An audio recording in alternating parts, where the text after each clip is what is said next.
Hello, my name's Rob and welcome to Swift Slots and welcome to part 3 of upgrading my Fly Porsche 917K. So in this video I'm going to be messing around with the chassis, just tinkering around the edges, literally, and just upgrading it that last little step before I call this project finished. When I've done that, I should be taking it to Crow Valley and I'll be taking it around the track. Now I'm not going to hammer it because this is a show car for me. I just do not want to scratch the paintwork, but I will drive it round, see how it feels, and if I feel I can get a little bit of speed out of it, I'll put the lap counter on and I'll see what I can do with it. But let's get all the chassis mods done first. So over to my bench. Right, one of the big problems with this car is you can't generate any body float because the chassis is so tight to the body side. Now it makes a lovely fit from a manufacturing point of view, and as a product it looks wonderful with a lovely tight seam, but for running it's not very helpful. So I'm going to take off this chassis, I'm going to relieve this chassis all the way around the edge, so there's about 1 millimetre all the way around so that we can get a little bit of body float. So let's whip the chassis off, mark it out and file away some of the plastic. Okay, so here's 2 tips. If you want to work out how much material to take off around an edge, you don't want to take off too much, put a line of masking tape around the edge. And then tip number 2 is when you do get your masking tape, you can cut it in half, but make sure that one edge is wavy so that you know which edge is definitely straight. If you cut it straight, that straight edge may not be particularly straight. And then you can just put your masking tape straight on and then file up to the edge, no problems.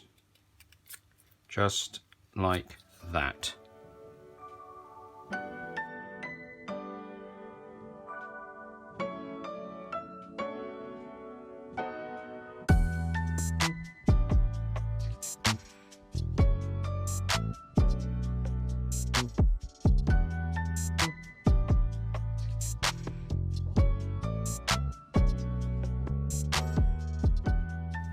And there you go, all nice and neat, all looking like it did originally, but a little bit thinner, and you'd never really know it's been done.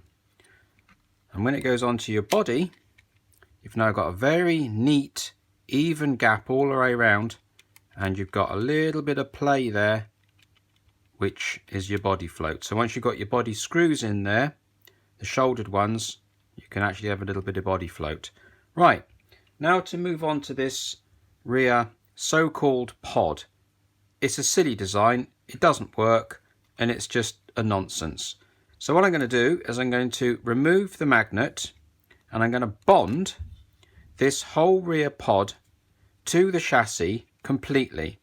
So the way I'm going to do this, I'm going to pop that magnet out and discard it somewhere in the bin probably, and then I'm going to remove all of this excess plastic around the magnet hole so that if I ever want to put a magnet back in it, I've got that option, but the magnet can go in from the top.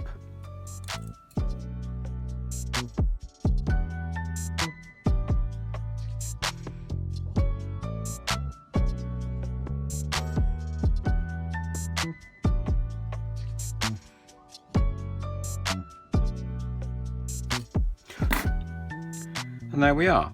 So now when the magnet's placed in the bottom, it can be pushed straight out the top. So if we ever want to put the magnet back in, it can go in to the top and go back in its original position. Now what I've got to do is glue this pod to the chassis. Now I've actually checked the glue, the MEK, on the chassis and the pod, and it would appear that they're made of 2 different plastics. This pod has got fibres in it, so it's a glass filled nylon, which the MEK won't glue, but the chassis is just an ordinary plastic that the MEK will glue. So all I'm going to have to do is scratch up this surface and scratch up this surface and then glue them together with pink super glue, and the pink super glue will flood all in there and completely bond it solid. But I've got to hit this in one go with super glue, so I'm going to have to double check that when the pod is pushed nice and tight to the chassis, which it is now, when I put my gauge in there The axle distance is exactly the same, and there's absolutely no movement on either side. So it's tight there. I can feel there's a bit of resistance, and there's a little bit of resistance there, exactly the same. So I know that when this pod is pushed tight up against here and there's no movement, that is exactly square. So I'll rough up this, rough up that, flood it with super glue, pop it together, put a bit of extra super glue around there and hold it for a few moments until it's glued.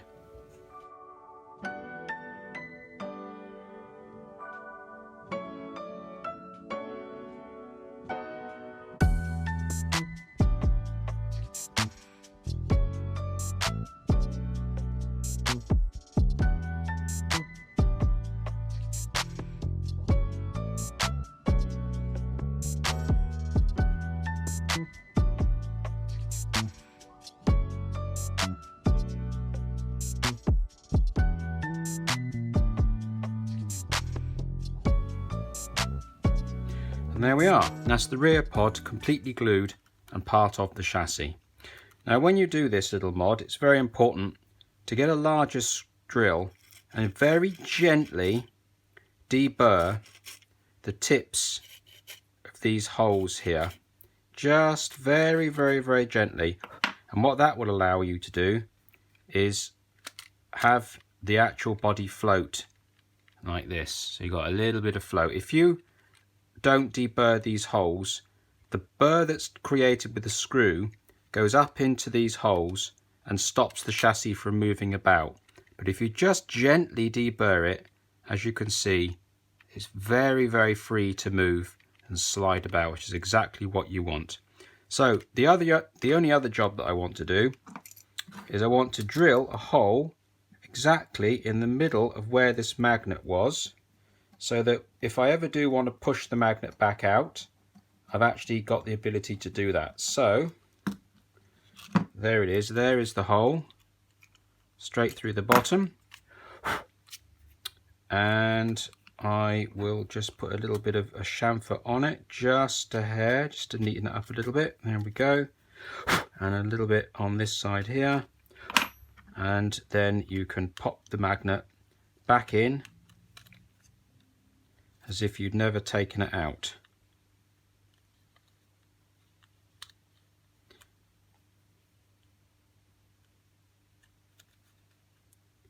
Like that. There we are. I had to fight it a little bit because the motor wanted to pull the magnet in, but once I'd got it squared up in the hole, it went straight in. And now you've got a little hole there to pop the magnet out if you ever wanted to. In fact, let's do that now. So push the magnet, and there it is. Oh, it's fighting against the motor. Anyway, it's out. So let's try and get him back in again. There you go, straight in, no problems. So there we are. So that's the rear pod delete, and generated a nice bit of chassis movement. Now the other thing that I was going to do on this car, and I'm torn because it isn't a racing car for me, is to change this back wheel. Now there's a lot of weight in this wheel, just sat there doing absolutely nothing. Now my original plan was to take off the wheel like that and make a foam insert to go in there, so that the foam insert replaces the wheel, and that loses all this extra weight over the back wheels and all the high up weight. And then I thought I could chop off about a third of this tyre to lose all that tyre as well, so you've only got the tyre detail showing through the back. But I don't know. I mean, that is definitely an option for this car, but like I said, it's a show car for me with the ability to drive reasonably nicely, and I don't actually know if doing that little bit of extra detail by losing the wheel is really going to help me personally improve this car, because I'm not going to be pushing it massively hard around the track.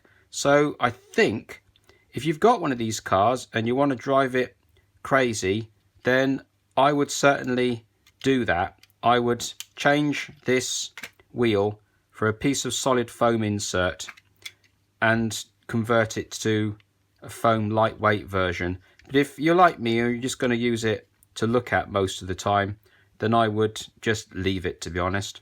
The only other thing I'm going to do is when I get this back on, I'm just going to put a spot of glue on here so that that piece of detail stays in place and doesn't want to fall out like that. Just in there, spot of glue, a bit of thin super glue, and that'll be the end of that. So let's get a little bit of glue on that and move on to the next thing.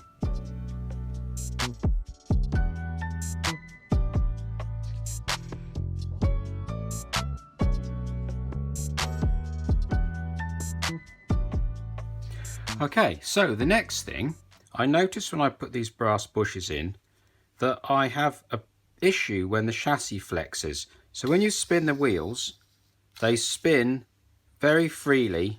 I haven't oiled them yet, so they spin very freely. But if I flex the chassis even remotely, I can get the wheels to stop instantly, and I'm hardly really squeezing the chassis. The bearings are so tight to the axle, or such a close tolerance, that any flex in the chassis stops those wheels.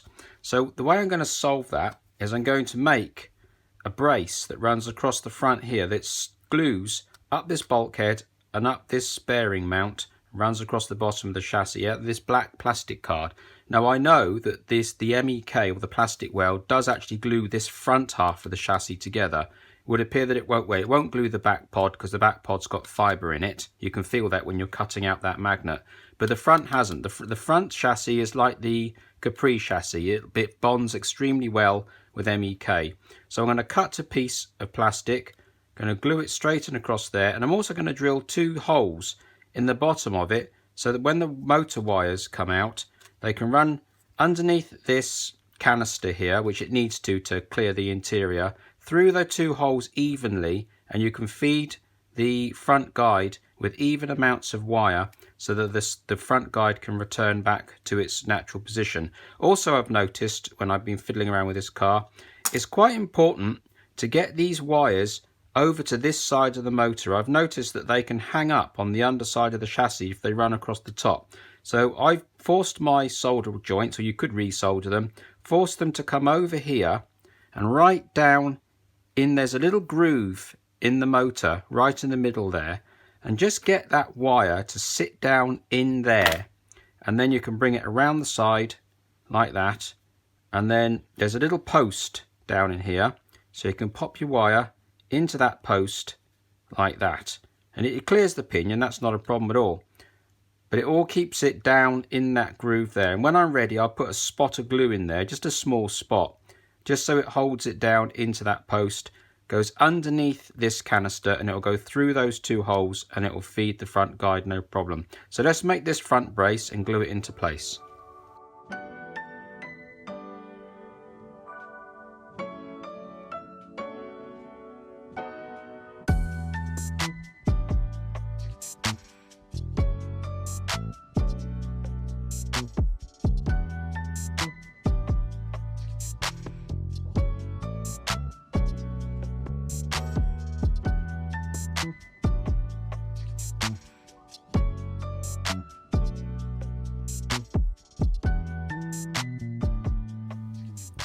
So there we are, front bulkhead all glued into place. And now when I spin the wheels and I'm flexing the chassis with my fingers, the wheels don't stop. So that's done the job perfectly well. Right, now let's move on to getting these wires threaded through, setting up the guide and the ride height.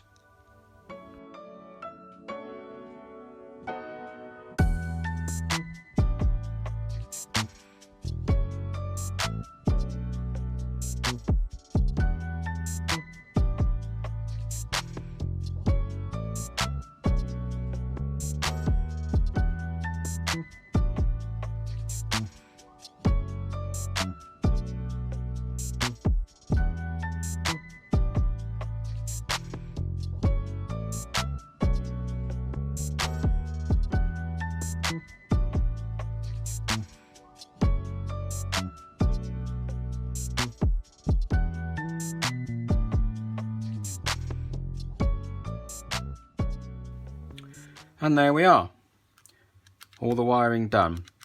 The guide is free to rise and fall. It self-centers perfectly well. All the wires come through the bulkheads. Underneath this canister, little tiny spot of super glue behind that post. A little bit of silver foil tape over the magnet. I elected to put it back in because, you know, it doesn't matter to me. I'm running on a wooden track, but it's better in the car than swimming around somewhere else. So that's that. And also the front end is, the front wheels are free to turn when the car is on the track, but also they're free to turn this way. There's hardly any pressure on those wheels at all. So the guide is exactly in the right place. And when we put the chassis onto the body, we've now got a nice amount of float. And our next job now is to drill out these holes and make them a nice clearance fit for the NSR body mounting screws. So we'll get these body mount screws on and we'll see what we got then. There is one job I forgot to do before we get this body back on, and that's true the tyres. So over to the tyre truing machine.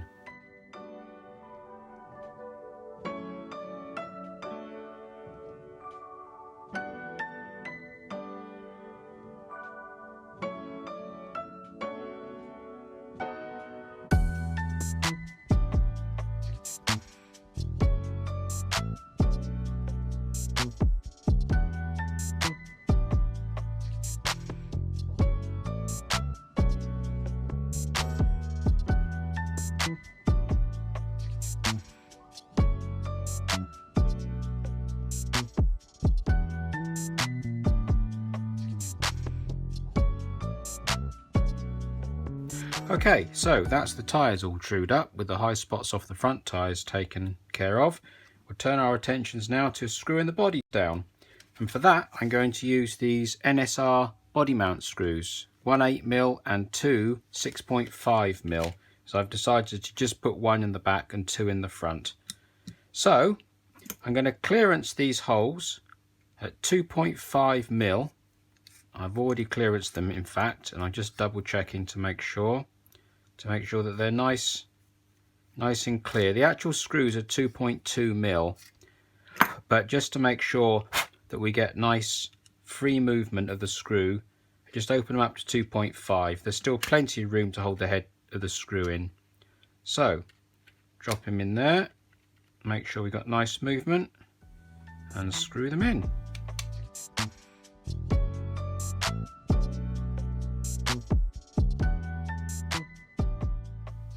Yep, as I suspected, the back screw is a little tiny bit tight. So I'm just going to pop it on the lathe and turn the head down.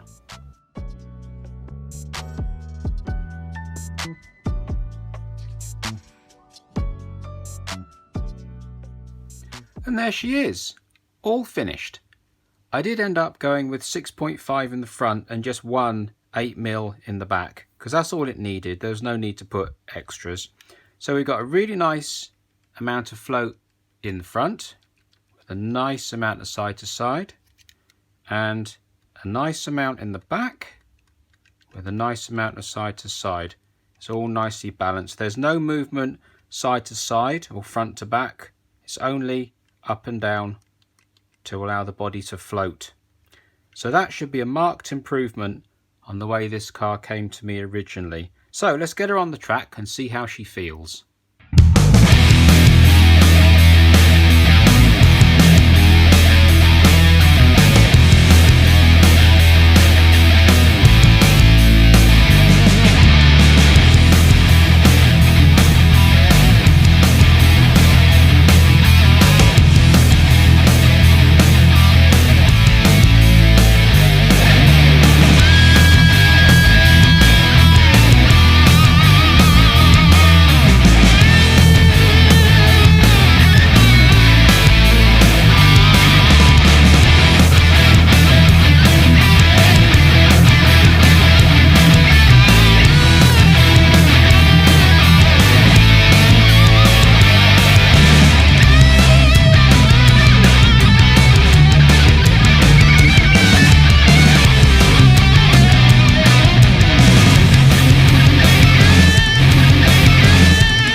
And there we are. That concludes the upgrading of my Fly Porsche 917K. and I can report back that I'm very, very pleased with it. It's very smooth, it's very predictable. All the modifications I've done to it all seem to have worked, and the tyres that I made for it, they stick really well and give it a nice, consistent, predictable handling. A lot better than the original Flyer tyres. So, I guess you're wondering how it did around Crow Valley. Well, as I said before, 55 seconds is a good time. 50 seconds is a very good time. Anything quicker than 50 seconds is absolutely flying. And to be fair, this is a show car for me, and I wasn't pushing it too hard. I have no intentions of making it an out-and-out racer that will do sub 50 seconds. So I'm just looking for a reasonable time. So, this is it.